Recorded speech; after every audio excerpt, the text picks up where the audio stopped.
Muito boa tarde, Luísa. Muito obrigado por ter aceito o convite de estar aqui comigo e com os que nos estão a ouvir hoje. É realmente um prazer ter o prazer novamente de a entrevistar e de estar à conversa consigo sobre este tema de desempenho ligado à ciência, Obrigada. ligado particularmente às neurociências, que é só por si uma área fascinante. Muito obrigada eu pelo convite, é um prazer. Eu começava por lhe perguntar, e até por ter visto que um dia disse que os cientistas são por natureza pessoas curiosas e práticas, e eu começava precisamente por aí, por lhe perguntar como é que a curiosidade tem sido um motor para o seu desempenho ao longo da sua carreira, e como é que isso tem alimentado, como é que tem alimentado essa própria curiosidade ao longo destes anos. Eu acho que, sim, os cientistas são curiosos por natureza, ou se quiser, os curiosos tornam-se cientistas, não é? Também pode ser um bocadinho. E se um cientista que não é curioso, dificilmente será um cientista em pleno, digamos. Nós dizemos sempre que o cientista é aquele que ainda tem um bocadinho de criança em si, não é? Que ainda se deslumbra pelas coisas novas do mundo ou da natureza. Eu quando era mais pequenina, digamos que, do que me lembro, e há pouco tempo perguntei isto aos meus pais, tinha não tanto curiosidade pelas coisas da natureza, se quiser, mas mais por desmontar coisas. Desmontava tudo o que havia lá em casa. Desmontava os relógios, montava e desmontava. Fiz um projetor de slides com as lentes dos meus óculos, porque andava muito interessada na ótica, e achava que se tirasse as lentes, então tirei as lentes dos óculos, que é uma coisa muito inteligente para se fazer, e montei um projetor de slides, porque no princípio de que se conseguirmos duas lentes, não é? Conseguimos ampliar, fiz com uma caixa de cartão, e o despertador do meu pai foi um dos que sofreu quando desmontei tudo, mas depois sobraram peças, por isso acho que esta coisa de querer saber como é que as coisas funcionam, eu acho que é intrínseca a qualquer pessoa que estude, em geral, que estude, que goste de aprender coisas, não são só os cientistas, mas os cientistas são, em geral, garantidamente um grupo de curiosos e, portanto, é muito engraçado quando estamos todos juntos.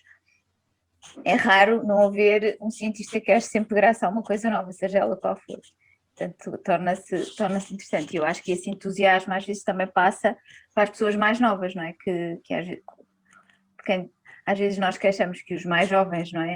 As novas gerações, isto é muito, as pessoas mais velhas gostam de dizer as novas gerações, não são tão curiosas. Eu acho que são super curiosas. Há uma idade para nós alimentarmos e digamos, incentivar essa curiosidade, porque da nossa experiência com jovens, é fantástico o que eles gostam de aprender, e as neurociências são claramente uma área que suscita curiosidade.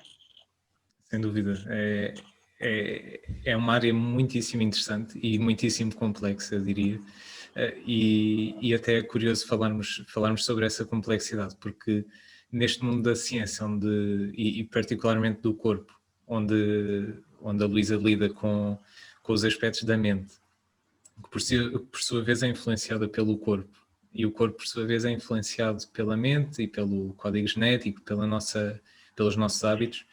Como é que é possível alimentar esta curiosidade com perguntas que muitas vezes têm de ser simples e que são tão complexas também? Ou seja, como é que é o desafio de tornar tanta complexidade em perguntas simples de serem respondidas? Eu acho que essa é uma complexidade intrínseca do sistema nervoso, não é? E é difícil dissociar ou digamos, dissecar essas componentes. A componente sistémica, portanto, o organismo, não é? A componente psicológica, depois a componente neurobiológica, que são mais as ligações e os circuitos. E nós temos, por um lado, há várias disciplinas, não é? Quando nós chamamos de neurociências, a forma primária, digamos, de tornar isto mais simples, temos várias disciplinas que se ocupam de coisas diferentes.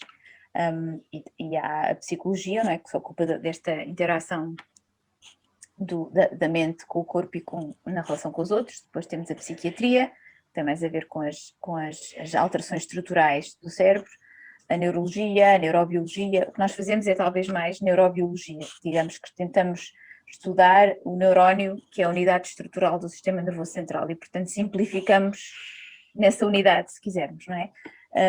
Não é fácil porque depois temos o neurónio, que por sua vez integra circuitos, que por sua vez são responsáveis por comportamentos complexos, não é? Por sua vez são alterados quer pelo exterior, pelo ambiente, como disse, quer por alterações fisiológicas do organismo. Eu acho que uma das primeiras fases é exatamente essa, temos várias pessoas e várias disciplinas que olham para a mesma coisa. E acho que essa é a única forma que temos de tornar a neurociência uma ciência mais objetiva, que é temos que ter várias pessoas a olhar para o mesmo fenómeno. Depois, por outro lado, usamos vários modelos, não é? Que podem ver. Quem trabalha no laboratório percebe o que eu estou a dizer, ou seja, imagino que eu quero perceber, por exemplo, porque é que há esta doença do desenvolvimento, por exemplo, as doenças do espectro do autismo, imaginemos. O que nós fazemos são modelos mais simples disto. Sabemos que tipo de proteínas podem estar alteradas e o que fazemos é pegamos numa célula, alteramos essas proteínas e começamos por aí. Que pistas é que isto nos dá? A seguir, fazemos isto, por exemplo, num animal simples. Alteramos as proteínas e vamos ver, não é, que tipo de circuitos estão alterados, que tipo de comportamentos estão alterados. Depois conseguimos ver, por exemplo, se há fármacos que podem ou não modificar isto noutros modelos. Portanto, esta é uma forma de dissecar esta complexidade. Se nós temos modelos perfeitos, não. É uma pergunta que me fazem sempre, eu já estou a antecipar a pergunta, que é, não há um modelo perfeito, e mesmo no homem, mesmo quando estudamos a mente humana, como sabemos, há várias interpretações, e há várias facetas e há vários componentes, e portanto são sempre modelos complexos. E agora até temos os modelos computacionais, não é? Nos quais nós tentamos modelar a conectividade cerebral através de ligações, como se fosse um computador, o hardware, e que nos dá respostas fascinantes, mas não são completas, continuam. Nós temos sempre só uma pequena parte desse puzzle. E se calhar por isso é que é tão complexo e ao mesmo tempo tão fascinante. Certo, eu compreendo aquilo que me disse e esta decomposição dessa complexidade faz sentido, mas sendo que é um desafio chegar às vezes às perguntas de investigação até, às perguntas que dão origem aos estudos e que muitas vezes até são as perguntas mais simples que acabam por levar a resultados mais estimulantes, por assim dizer. É complicado chegar a estas perguntas simples? Eu acho que para nós até é mais simples começar com perguntas simples, ou seja, e nós dizemos sempre que os estudantes, por exemplo, os estudantes de neurociências passam por esta fase, que era a que estava a dizer, é assim, primeiro gostamos dos problemas complexos, não é? Assim, porque é que nós temos dor? Porque é que nós sofremos quando alguém morre? Porque é que será que a nossa memória é a nossa identidade? Imaginemos, são perguntas complexas, quase filosóficas. A maioria dos estudantes, quando vem para o laboratório, começa com estas perguntas complexas. E, de facto, dos nossos treinos é, vamos partir isto, não é? Seccionar em perguntas mais simples. De facto, é mais difícil, mas é uma questão de treino. Digamos que depois, quando já estamos treinados, fazemos-la já em várias perguntas simples, se quiser, e portanto dizemos, ok, para nós percebermos, imaginemos, para nós percebermos a memória, que parte de nós é que é, vamos ver quais são as outras componentes, vamos ver num modelo mais simples como é que se faz a memória, vamos ver em termos humanos quais são as condicionantes da memória, que tipos de memória existem, etc. E, portanto, nós podemos sempre partir em perguntas simples. Se é fácil, eu acho que nós estamos habituados e, portanto, para nós é fácil. Nós chegamos ao ponto de dizer, por exemplo, eu quero perceber se a proteína X está envolvida, imagino, na memória de curto prazo, que é uma pergunta muito simples e muito direta, não é? O que fazemos é, ok, então faço uma tarefa de memória de curto prazo, por exemplo, como decorar números de telefone, e se eu tirar esta proteína destas células ou deste animal, será que eu consigo ter o mesmo tipo de comportamento? Isto é uma forma, por exemplo, isto é só um exemplo de como é que Depois, obviamente, para construir o puzzle temos que fazer várias destas perguntas simples, sim. A Luísa falou da questão do treino e desta ser uma das coisas que se pode treinar. E achei interessante porque este tipo de competências alimenta esta parte que depois dá origem à investigação e que dá origem aos resultados. E ia-lhe perguntar, até em jeito de curiosidade, ao longo da sua carreira, quais é que foram as competências que marcadamente mais teve de treinar, como disse, para até chegar ao dia de hoje? Qual é que sente que... A paciência, sem dúvida. A paciência. A ciência é algo que não se pode apressar. A descoberta científica.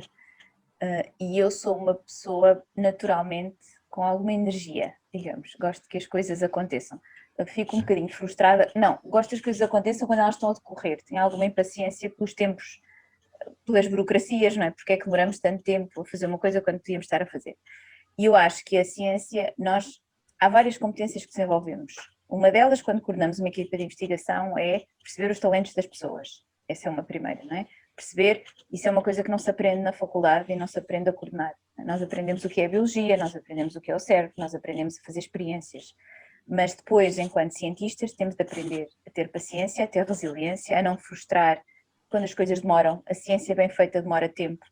E porquê? Porque nós dizemos muitas vezes, havia alguém que dizia sempre aos estudantes, para um resultado nós temos que ter 98% de controlos, ou seja, nós temos que ter a certeza que aquele resultado é fidedigno e não foi resultado de uma manipulação no laboratório, por exemplo, não é? Ou da temperatura que nesse dia estava diferente, ou da luz, etc. Portanto, esse controle existe, significa que nós temos uma observação e depois temos que ver de certeza que ela é fidedigna, portanto temos de a confirmar.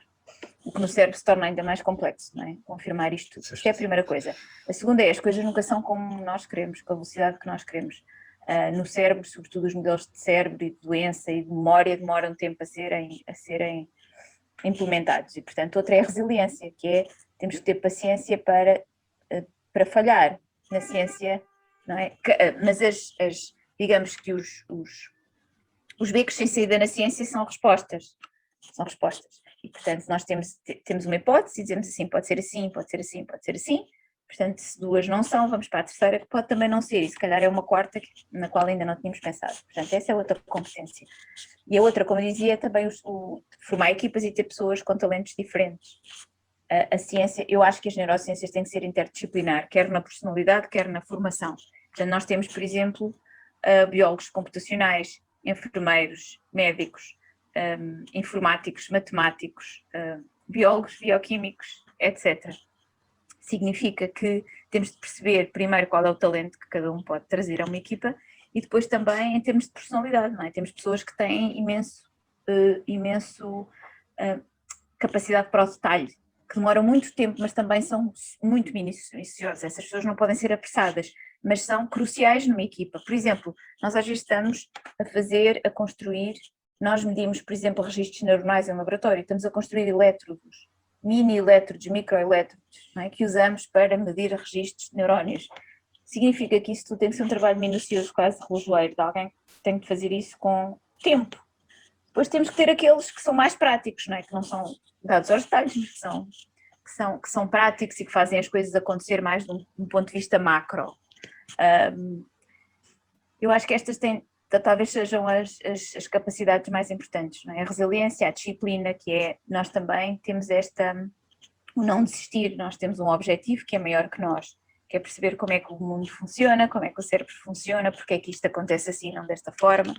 E se nós pensarmos que isso é um objetivo maior, eu acho que eu já estou a falar demais, não é? Mas acho que nos dá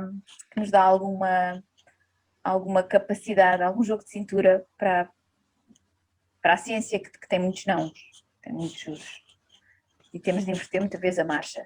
É um exercício de humildade constante.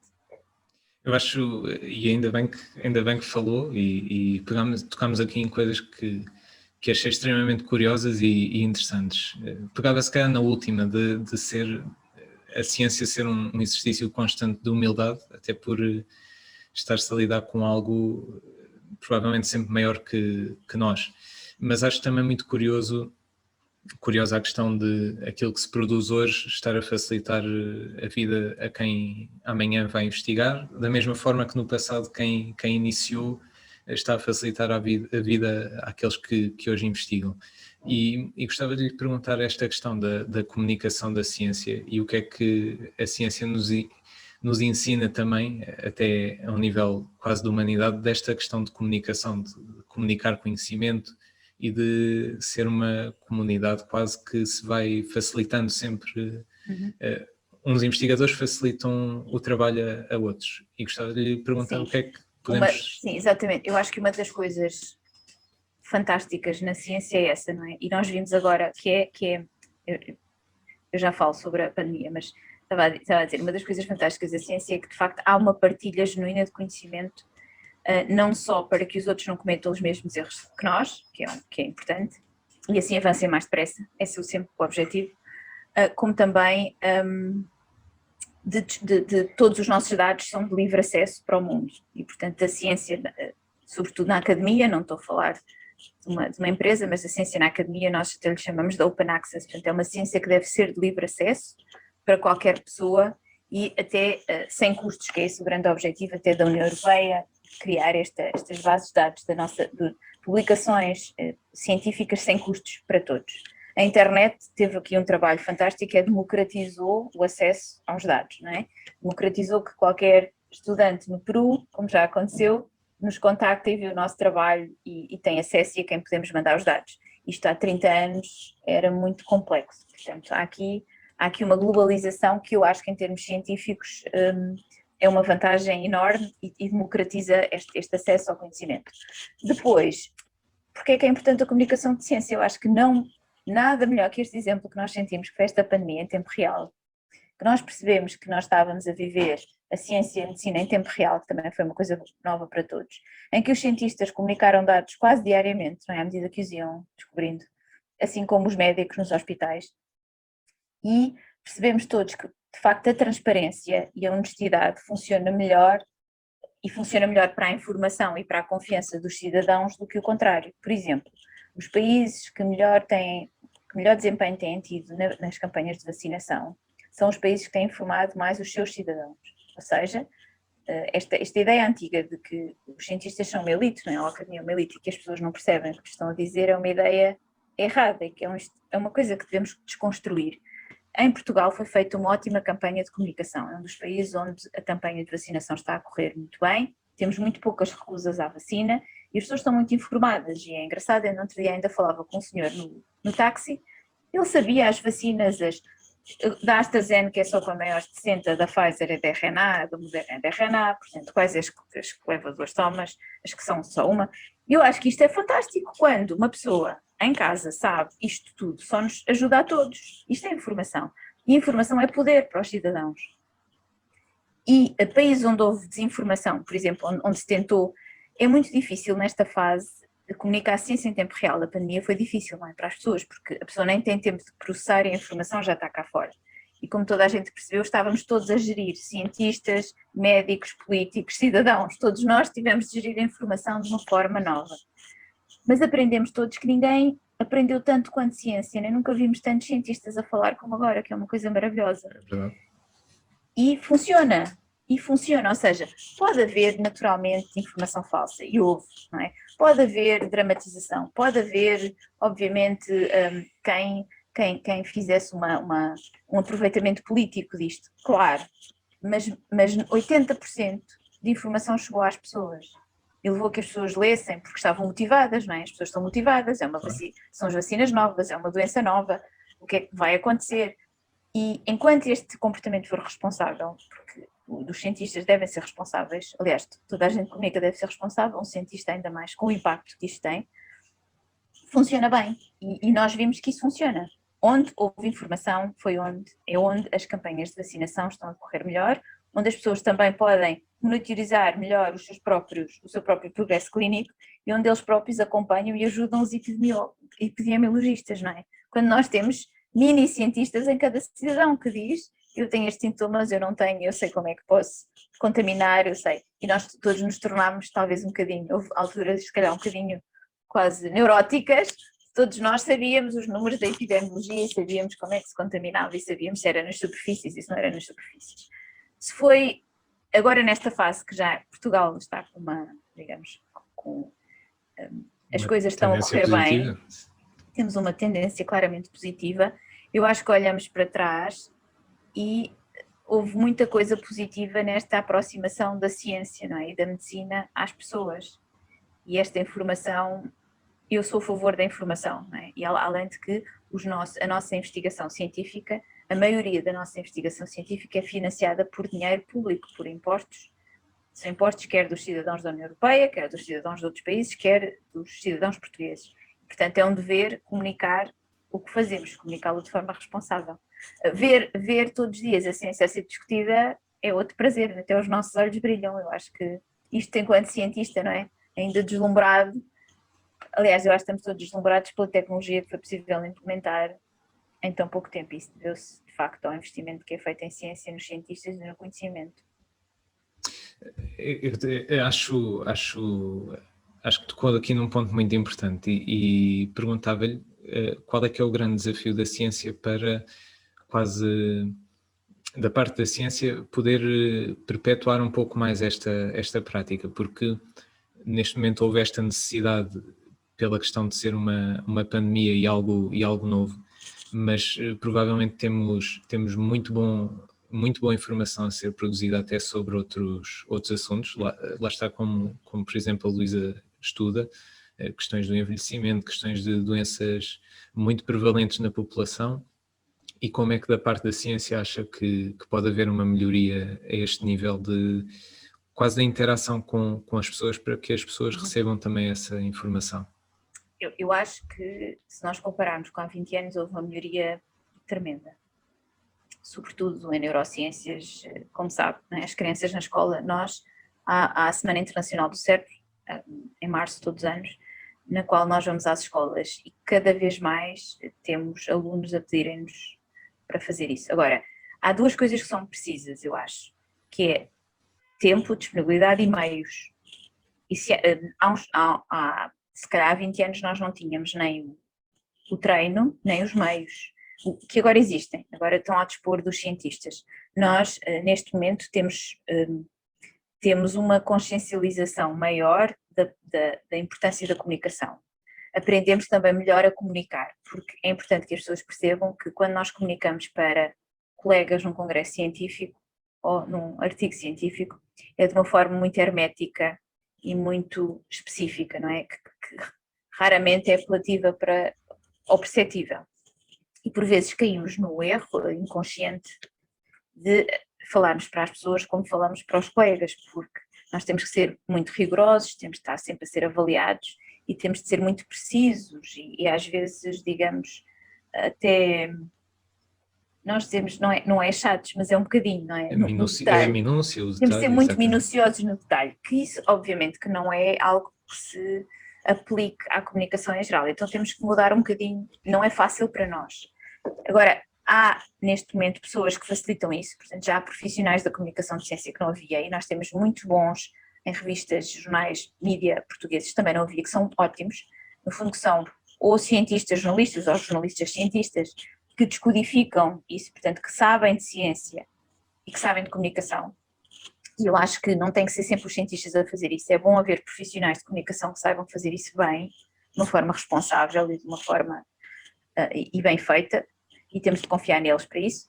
E por outro lado, temos todos que deixar de ter este estigma, não é? De se calhar comunicar, embora às vezes não seja muito rigoroso e sempre 100% perfeito como nós queremos nos nossos artigos científicos, claramente o bem que faz é superior ao risco que corremos em expor-nos. E eu acho que isso é uma coisa que também temos aprendido. E os cientistas portugueses, que é a realidade que eu conheço, têm aprendido imenso.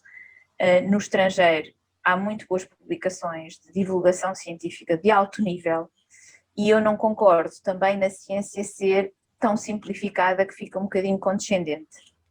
Eu sou a favor de nós termos uma comunicação séria, simples, mas rigorosa, continuando a ser rigorosa. Esta coisa de abebezar a ciência, para mim, quer ser muito condescendente, não é? Tornar as coisas tão simples, parece que estamos a falar para as crianças. Isso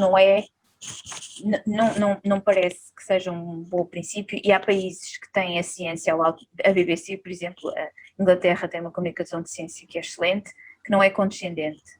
França também tem muito boas publicações de ciência que não é condescendente. Portanto, nós também queremos não só descer ao nível do cidadão comum, não é? própria linguagem, mas também, obviamente, aumentar a sua informação e a formação. E esse é o nosso papel. E, portanto, se conseguirmos aqui um meio termo, sem sermos condescendentes, nem sermos superficiais, acho que é o ideal. Até porque também acaba por ser um pouco o que as pessoas procuram da própria ciência também, que sejam um aporte de conhecimento, exatamente. E essa credibilidade também acaba por se conquistar até por essa diferença da própria comunicação. E acabava por pegar aqui neste ponto e pela questão da relação das pessoas com a ciência. E é uma curiosidade que tenho, porque quando se lida com estes problemas de saúde, como a Luísa lida, por exemplo, com os processos de demência, os dados e alguns estudos, e por exemplo o documentário do Deus Cérebro na RTP, que aliás é um desses exemplos, se calhar, de comunicação da ciência, acabou por revelar dados que podem ser um pouco preocupantes a nível da prevalência deste tipo de doenças. E como é que se gera isso no dia-a-dia da ciência e de quem faz investigação? Porque acredito que haja uma certa urgência para a descoberta, mas, por outro lado, uma grande necessidade de controle, de minúcia, de métodos muito bem estabelecidos, como referiu há pouco, que por vezes demoram bastante. Como é que se gera isto? Sim, eu acho que um dos grandes desafios, e se falarmos diretamente das doenças neurodegenerativas ou do envelhecimento, no qual eu trabalho, é exatamente equilibrar a expectativa, não é? Com o rigor que é preciso. Obviamente que a população está mais envelhecida, portanto temos maior prevalência de doenças neurodegenerativas. O que eu posso dizer, e digo sempre, é que nós já sabemos muito mais do que sabíamos. Sabemos muito sobre os fatores de risco, sabemos muitas formas de prevenir. Eu aqui posso fazer um bocadinho de divulgação de ciência e formas de prevenir, como seja ter hábitos de vida saudáveis, e sabemos que isso funciona, porque houve números de prevalência a diminuir na Europa e tem a ver com o estilo de vida, porque nós agora estamos muito mais conscientes do que há 40 anos do que são hábitos de vida saudáveis, o exercício físico, diminuição do risco de doenças cardiovasculares, uma dieta equilibrada, uma higiene de sono, o não isolamento social. Nós sabemos também que nas doenças neurodegenerativas isso é um risco, que na pandemia, obviamente, aqui foi um bocadinho, foi difícil de controlar, sim. E depois, claro que as pessoas, é uma coisa que não só preocupa muitas pessoas, porque atinge quase todas as famílias, como nos atingirá a todos nós, não é? De uma forma ou de outra, e a perda das nossas capacidades cognitivas, de alguma forma, é assustadora, não é? Algo que nos assusta. E então, o que eu estava a dizer é que, nesse aspecto, nós temos de ser muito responsáveis na comunicação e não criar falsas expectativas, que é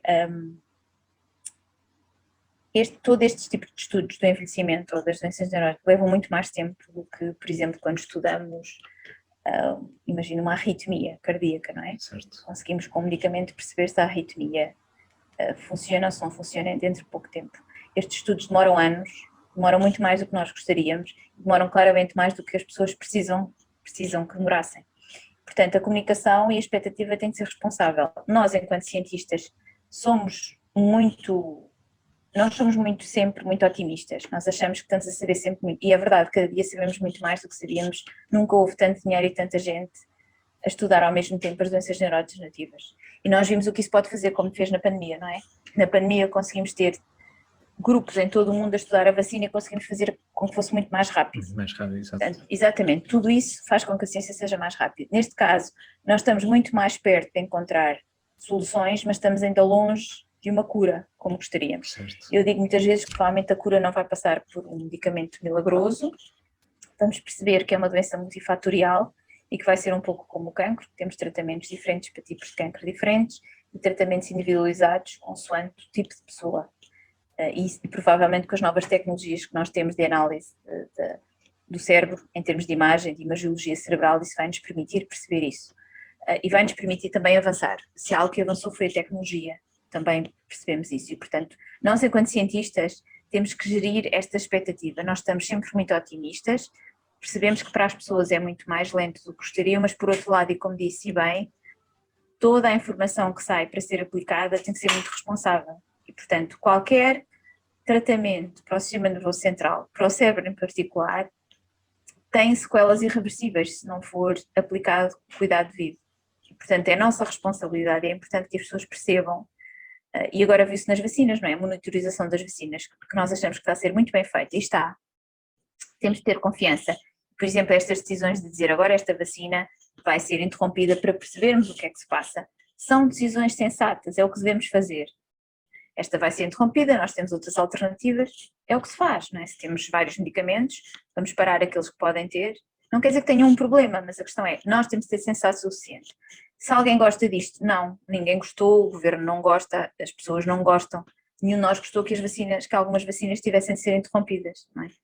Ninguém gosta, mas, olhando para trás, todos percebemos, se for explicado, todos percebemos a importância disso e a sensatez que é, porque provavelmente nós não veríamos, seríamos muito menos, digamos, seríamos muito menos, com muito menos compaixão se nos dissessem alguém teve sequelas irreversíveis porque não foi tomado o cuidado suficiente, e por isso eu acho que as pessoas percebem muito melhor se as coisas forem bem veiculadas e que a informação, mas sim, é difícil gerir a expectativa, naturalmente, nós não queremos que falhe.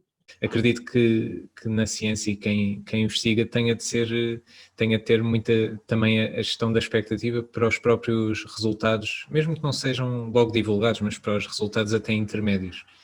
De que forma é que isso tem impacto no dia a dia, essa importância da gestão de expectativas dentro do processo, de um processo de investigação?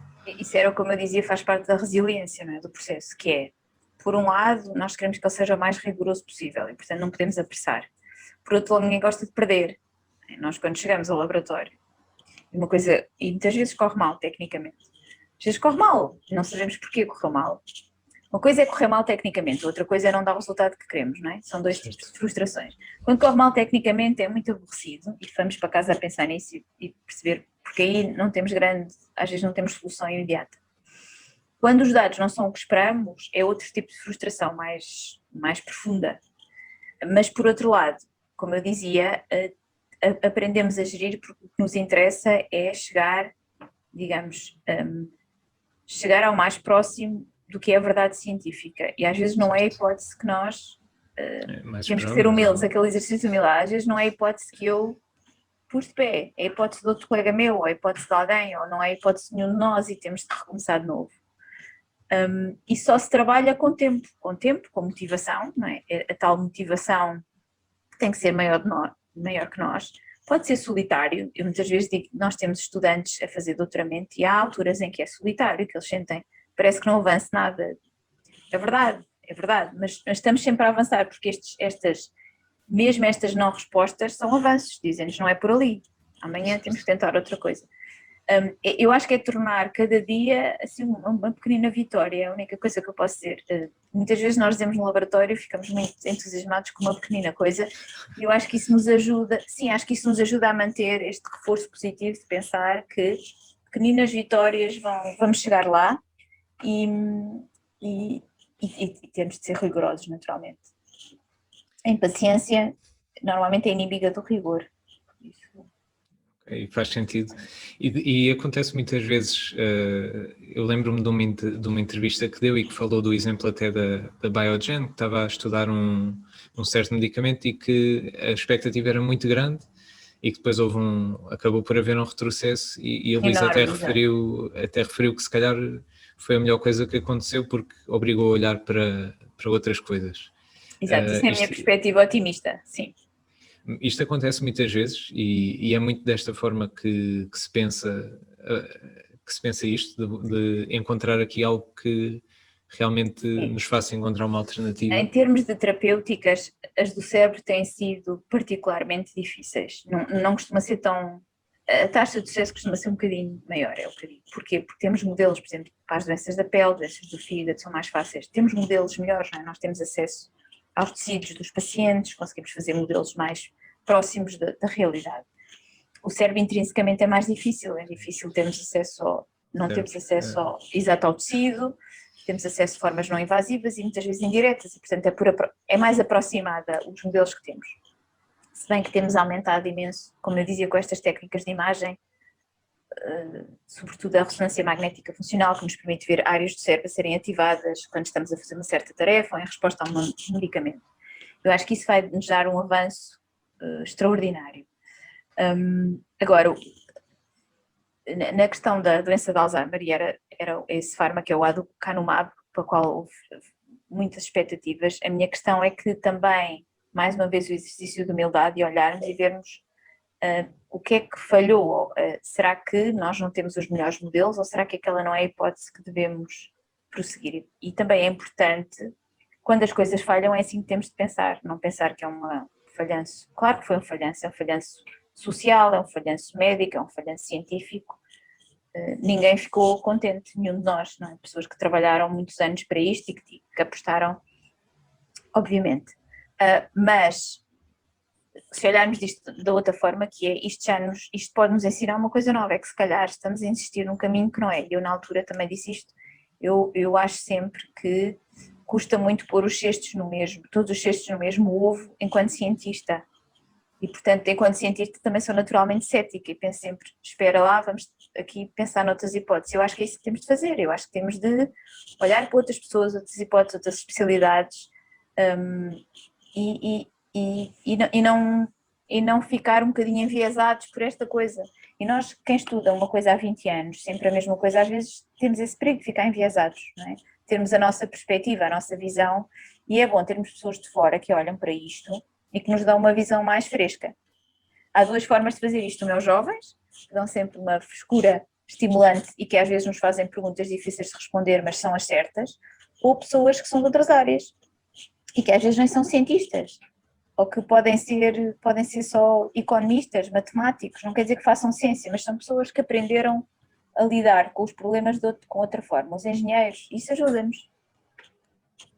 Eu achei curioso e acho muito curioso esta questão de, primeiro, o exercício de humildade, achei interessante e achei útil por ser uma outra forma de olharmos para o nosso próprio trabalho e de reconhecermos que muitas vezes está sujeito a falhas. E por outro lado, achei interessante e acho muito interessante esta parte da evolução da tecnologia. E até lhe ia perguntar, porque ouvi recentemente uma frase muito interessante que dizia que a tecnologia é poder, mas esse poder esse poder só existe consoante a sabedoria de quem aplica ou de quem utiliza a tecnologia. E ia-lhe perguntar como é que tem sentido isso na sua pele como cientista, de ter de se atualizar para novos métodos, mesmo que sejam facilitadores, como é que tem sido este processo de constantemente ter de estar a evoluir na utilização destes métodos? Isso ou seja, sem tecnologia não há, a ciência depende da tecnologia e gera tecnologia, não é? Certo. E a tecnologia faz avançar a ciência. É uma das coisas que faz parte, ao contrário, eu não faço essa demonização da tecnologia, eu acho que a tecnologia em grande parte é muito benéfica, nós não estamos, isto não é o projeto Manhattan, não é da bomba atómica, em que obviamente a ciência foi boa, a ciência fez avançar, depois a aplicação é errado. Mas isso vamos ter sempre, não é? Ou seja, nós estamos sempre sujeitos a que aplicações do que façamos nas coisas mais simples possam cair nas mãos erradas, digamos, ou com os objetivos errados, mas isso não nos não é esse, deve-se regular, de facto, mas não nos deve impedir de fazer ciência de uma forma livre e criativa, porque só assim é que a ciência pode avançar. Se tiver muitos partidos e muitos constrangimentos, ela não avança. Depois a tecnologia para nós é uma coisa maravilhosa, eu não vejo nada que seja tem gerado algumas considerações éticas, as quais é importante pensar, por exemplo, sobretudo nas interfaces homem-máquina, não é? Que tem muito a ver com as neurociências, será que nós conseguimos controlar o pensamento? Será que há robôs, não é, que nos vão ultrapassar? Será que nós conseguimos ter os carros, por exemplo, sem condutores e que através de... Exato. E que limitações e que desafios éticos isso vai gerar, não é? E uma das perguntas, o António Damasio dizia isto muita vez, não é? Então nós vamos num carro e o carro está sem condutor. Nós, enquanto humanos, às vezes temos de tomar decisões. Imagine que vai num carro e sabe que vai atropelar alguém. E de um lado está um senhor idoso de bengala e no outro estão 3 crianças. Isto é um dilema moral. É verdade. E será que a máquina tem capacidade para... Ou seja, nós vamos ter que nos Exato. debater com estes problemas morais, não é? Ou como um comboio sem condutor, não é? Será que o comboio para, dependendo da situação? Mas é assim, nós homens também erramos. Claro. Qual será a resposta certa nesse caso? Quem eu vou atropelar primeiro? Eu Pois. preferia não ter que tomar essa decisão, ninguém gostaria de estar perante esse problema moral, mas às vezes estamos e provavelmente vamos perceber que não há uma resposta certa. Por isso, eu acho que deve ser regulado, eu acho que vamos ter de pensar nisto a sério e devemos ter as melhores pessoas a pensar nisso, mas isto não deve ser isso que nos limite a não fazer as coisas. E, obviamente, que o benefício vai ser sempre muito maior que o risco e nós temos benefício enorme para as pessoas, por exemplo, que são tetraplégicas e podemos conseguir com que elas funcionem de uma forma mais autónoma. Temos benefícios enormes da inteligência artificial, da análise de dados que nos permitiram perceber coisas e a um volume, com uma capacidade que nunca conseguiríamos de outra forma e, portanto, se calhar como todos os cientistas olho para isto de uma forma otimista, mas responsável, aliás, como deve ser na vida, porque há coisas tão simples que mesmo assim são mal direcionadas, não há de ser a tecnologia. Eu acho que temos é de ser responsáveis e ter uma regulação exigente.